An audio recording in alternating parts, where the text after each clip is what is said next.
গতকাল বাংলাদেশের সমস্ত পত্রিকা মালিকদের অথবা সম্পাদকদের, তারপর লেখকদের সমন্বয়ে একটি প্রোগ্রাম অনুষ্ঠিত হয়েছে। জনাব তারেক রহমান সাহেব, বিএনপির যিনি চেয়ারম্যান, তার উপস্থিতি ছিল সেখানে দেশের অনেক স্বনামধন্য পত্রপত্রিকার সম্পাদকগণ উপস্থিত ছিলেন, সিনিয়র সাংবাদিক যারা তারা উপস্থিত ছিলেন, তাদের সঙ্গে এক ধরনের প্রায় মতবিনিময় সবার মতো হয়েছে। তো সেখানে গুরুত্বপূর্ণ যে বিষয়টি সামনে উঠে এসেছে সেটা হলো আমার দেশ পত্রিকার জনাব মাহমুদুর রহমান সাহেবের একটি পরামর্শ যা ছিল বিএনপির চেয়ারম্যান তারেক রহমান সাহেবের প্রতি। সেখানে উপস্থিত ছিলেন তারেক রহমান সাহেব স্টেজে। সেখানে তিনি একটি গুরুত্বপূর্ণ পরামর্শ দিয়েছেন, যেটা বর্তমান বাস্তবিক পক্ষে রাজনীতির জন্য খুবই একটি গুরুত্বপূর্ণ উপদেশ ছিল। চলুন শুনে আসি সেই অংশবিশেষ। আর আমি জনাব তারেক রহমানকে একটা ছোট্ট পরামর্শ দিয়েই বক্তব্য শেষ করবো। 1 মিনিট। শেখ মুজিবুর রহমান মুক্তিযুদ্ধের সাথে জড়িত ছিলেন না, তিনি জানতেন না মুক্তিযুদ্ধ কিভাবে হয়েছে, এবং তিনি ফিরে এসেও জানার চেষ্টা করেন নাই মুক্তিযুদ্ধ কিভাবে হয়েছে। তাকে আওয়ামী লীগের লোকজন যা বলেছে এবং ভারতীয় পক্ষ যা বলেছে সেটাকেই তিনি ধরে নিয়েছিলেন, এটাই মুক্তিযুদ্ধের ইতিহাস ছিল। এই জন্যই তিনি ব্যর্থ হয়েছিলেন। জনাব তারেক রহমান, আপনি 17 বছর দেশে ছিলেন না, আপনি জানেন না এখানে কি হয়েছে। আপনার বিশিষ্ট লোকজন আপনাকে যা বলেছে এটাই আপনি শুনেছেন, এবং এখন যারা মিডিয়ার নতুন বন্ধুরা আপনাকে যেটা বলছে সেটাই আপনি শুনছেন, এবং সেটাই আপনি মনে করছেন এটাই বাংলাদেশের 17 বছরের ইতিহাস। বাংলাদেশের 17 বছরের ইতিহাস এটা না। সেই ইতিহাস আমি বর্ণনা করব। দেশের মানুষের সাথে কি হয়েছে এখানে মাহমুদুর রহমান সাহেব বলেছেন একটি উদাহরণ দিয়ে। ওনার প্রতিপূর্ণ সম্মান রেখে আমি বলতে চাইছি, ওনার সাথে ওনার রক্তমাখা ছবি এখনো আমার চোখের সামনে ভাসে। কাজেই ওনার সাথে কি হয়েছে আমি যেমন জানি, রুহুল আমিন গাজী সাহেবের সাথে কি হয়েছে, যেভাবে উনি মৃত্যুবরণ করেছেন জেলের মধ্যে, সেটি আমি জানি। শুনলাম অনুষ্ঠানটির উল্লেখযোগ্য অংশটুকু, যেখানে জনাব মাহমুদুর রহমান সাহেব যে উপদেশটি দিয়েছিলেন এবং তারেক রহমান সাহেবের যে রিয়াকশন। আমরা এবার আসি, এই মাহমুদুর রহমান সাহেব উনি আসলে কে?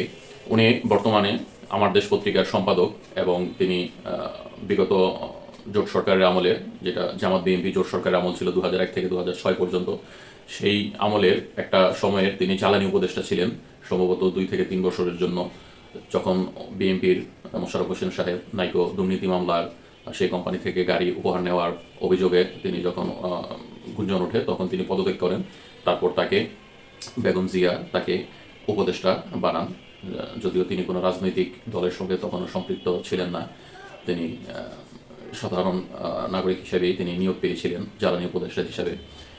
সে থেকেই তার জানাশোনা। তারপরে যখন শাহবাগে অনুষ্ঠিত হলো সরকারের তত্ত্বাবধানে, সরকারের সহযোগিতায় যে আন্দোলন আমরা দেখতে পেলাম, যে শাহবাগে মঞ্চ তৈরি করা হলো, মুক্তিযুদ্ধ মঞ্চ, সেখানে যখন একের পর এক ইসলাম বিরোধী নানান বক্তব্য দেওয়া হচ্ছিল, তখন সমস্ত মিডিয়া যখন দেশের এক পেশে হয়ে গিয়েছিল, তাদের পক্ষে গুণগান সাফাই লেখা শুরু হয়ে গিয়েছিল, তখন একমাত্র মাহমুদুর রহমান সাহেবই তিনি বলেছিলেন যে এইভাবে রাষ্ট্রযন্ত্রকে ব্যবহার করে একটি দল তার পক্ষে জনমত তৈরি করার যে চেষ্টা চালাচ্ছেন, এটা আসলে ফ্যাসিবাদেরই একটি অংশ। তখনই তিনি সর্বপ্রথম এই শব্দটি উল্লেখ করেছিলেন যে ফ্যাসিবাদের গন্ধ পাওয়া যাচ্ছে শাহবাগ থেকে। তিনি অত্যন্ত বিচক্ষণ একজন ব্যক্তি ছিলেন, এবং সত্যিকারের দেশপ্রেমিক যাকে বলা হয়, দেশের জন্য যার চিন্তা চেতনা, একজন আপাদমস্তক ব্যক্তি হচ্ছেন এই মাহমুদুর রহমান সাহেব, যাকে কোনো টাকা দিয়ে, পদ দিয়ে, লোভ দিয়ে কখনো কেনা যায় না। এরকম একজন ব্যক্তি যদি থেকে থাকে বাংলাদেশে, তিনি হচ্ছেন মাহমুদুর রহমান সাহেব। তো তিনি তারেক রহমান সাহেবকে যেই পরামর্শটি দিয়েছেন, খুবই গুরুত্বপূর্ণ একটি পরামর্শ, যেটা আপনি কখনো বাংলাদেশের সাংবাদিকতার জগতে, বিশেষ করে পেশাগত সাংবাদিকতা আমরা যেটা দেখি, তাদের মুখ থেকে কখনোই আপনি এই সকল প্রশ্ন শুনবেন না। সাংবাদিকতার আরেকটা অংশ তো আমরা দেখলাম যে বিগত ফ্যাসিবাদের আমলে প্রধানমন্ত্রীর দরবারে যখন প্রশ্ন করতেন সাংবাদিকরা, আসলে বোঝাই যেত না তারা কি রাজনৈতিক কর্মী নাকি সাংবাদিক না অন্য কিছু। এরকম সাংবাদিকতাকে এরকম জায়গায় নিয়ে যাওয়া হয়েছিল।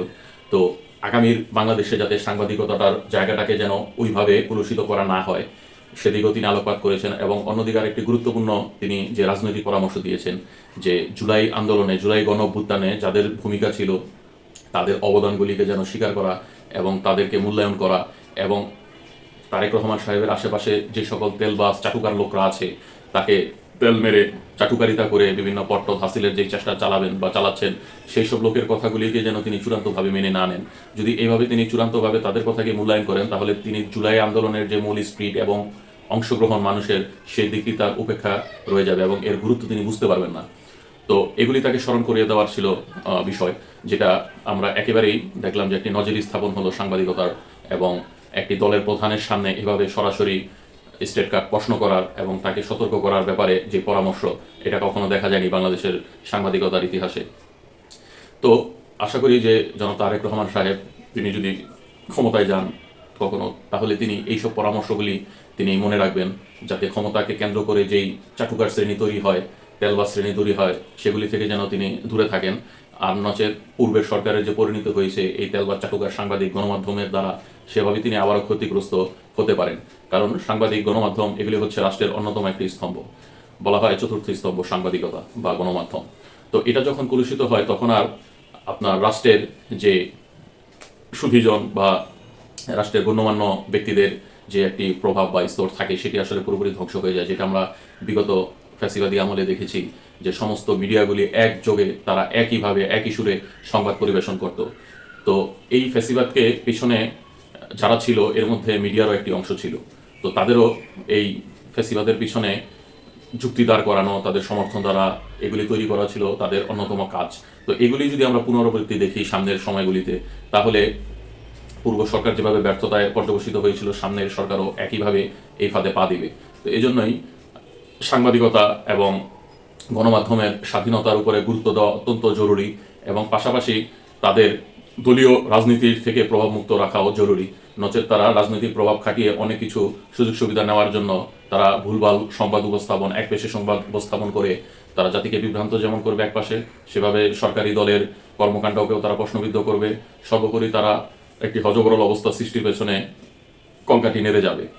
তো আশা করব সামনে দিনগুলিতে যেই ক্ষমতায় আসুক, তারা মিডিয়ার স্বাধীনতা এবং মিডিয়ার লেজুর ভিত্তিক রাজনীতি এগুলি বন্ধ করবেন, এবং সাংবাদিকতার স্বাধীনতার পথ উন্মুক্ত করতে তারা সচেষ্ট হবেন।